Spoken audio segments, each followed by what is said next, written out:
RFI, Radio France Internationale, il est 17h à Paris. Le journal en français facile. Adrien Delgrange. Bonjour à toutes et à tous, ravi de vous retrouver. Lundi 11 mars et à la une, premier jour de Ramadan à Gaza et les bombardements israéliens continuent. Le Portugal repasse à droite à l'issue de l'élection législative d'hier. L'extrême droite fait aussi ce qu'on appelle une percée spectaculaire. Le parti de Chega passe de 12 à 48 députés portugais. Explication à suivre avec Daniel Vallot. La fin de vie en France, ou comment appréhender la période de la vie d'une personne où sa mort est très proche. Emmanuel Macron fait des propositions. Le problème est pris à l'envers, nous dira un médecin urgentiste. Voilà pour les titres, soyez les bienvenus. Mon appel aujourd'hui est de faire honneur à l'esprit du Ramadan en faisant taire les armes, vient d'affirmer Antonio Guterres. Le secrétaire général de l'ONU se dit atterré, consterné par la poursuite du conflit meurtrier à Gaza malgré le Ramadan. Les morts, les bombardements et le carnage se poursuivent à Gaza, déplore Antonio Guterres.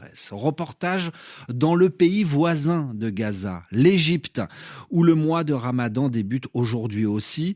L'Égypte, pays arabe le plus peuplé avec environ 110 millions d'habitants et dont la population est à 95% musulmane.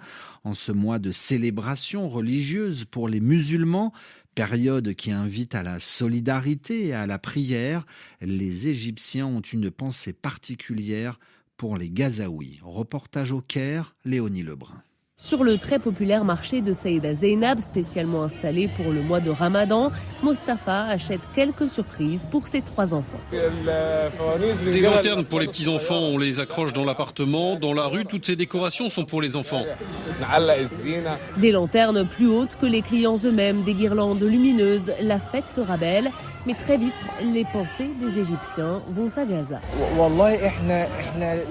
Je le jure devant Dieu, si nous le pouvions, en tant que peuple égyptien, on libérerait les Palestiniens d'Israël. Mais c'est le rôle des responsables, des gouvernements, de la communauté internationale. Nos pensées, nos prières sont pour eux. Que Dieu soulage leur famille. L'arrêt des combats est plus urgent que jamais, insiste Mohamed dans la foule de passants. Nous allons prier pour les habitants de Gaza afin que Dieu les sauve, les sorte de la situation dans laquelle ils se trouvent. Nous prions Dieu pour que cette guerre prenne fin. Nous avons vu trop d'enfants mourir. Et si Dieu le veut, il y aura un cessez-le-feu avant la fin du Ramadan. La semaine dernière, les négociations qui se tenaient justement au Caire n'ont pas abouti à un accord de trêve, particulièrement espéré pour ce mois de fête religieuse. Léonie Lebrun, Le Caire, RFI. En Libye, c'était il y a 6 mois, jour pour jour, dans la nuit du 10 au 11 septembre dernier, la ville de Derna était submergée, envahie par les eaux après la rupture de 2 barrages provoqués par la tempête Daniel. Bilan au moins 12 000 morts et près de 45 000 blessés. Aujourd'hui débute le procès des responsables visés dans l'enquête sur ces inondations à Derna. Amnesty International, de son côté, publie un rapport sur cette catastrophe. Bassam Al-Kantar fait partie de cette ONG. Certains officiers de haut rang, dont le directeur de la sécurité, ont demandé à la population de respecter totalement le protocole de précaution en vigueur dans la ville, tandis que dans d'autres régions, les autorités ont appelé la population à évacuer. Ainsi, les gens étaient vraiment perdus et ceux qui ont évacué les zones proches de la mer se sont déplacés vers des endroits qui ont été les plus touchés. Propos recueillis par Pierre Firsion et nous en reparlerons ce soir dans notre édition Afrique Soir. C'est à Kingston, capitale de la Jamaïque, que se déroule une réunion de crise en ce moment sur la situation en Haïti. Ce week-end, Port-au-Prince, la capitale haïtienne, a continué à s'enfoncer dans les violences liées aux gangs. Des gangs armés qui réclament notamment maintenant la démission du Premier ministre Ariel Henry. Aujourd'hui, la communauté des Caraïbes, la CARICOM, convie pour une réunion d'urgence des représentants de la France, du Canada et de l'ONU pour essayer de trouver une solution. Signe de ce très fort malaise, hier, de nombreux pays ont évacué une partie du personnel de leur ambassade. Le journal en français facile.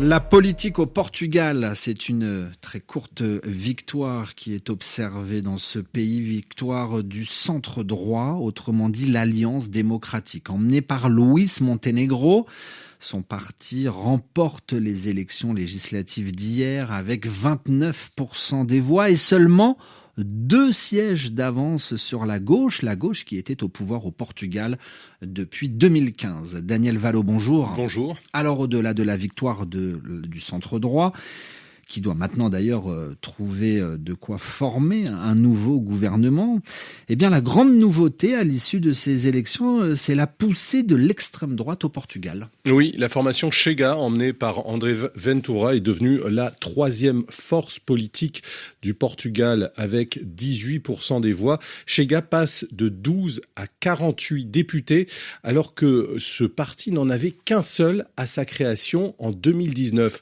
Une ascension très rapide, liée en grande partie à la personnalité d'André Ventura, cet ancien commentateur sportif qui a tiré parti également du mécontentement des électeurs portugais, notamment sur le thème de la corruption. Écoutez l'analyse de l'historien Victor Pereira de l'Université Nouvelle de Lisbonne.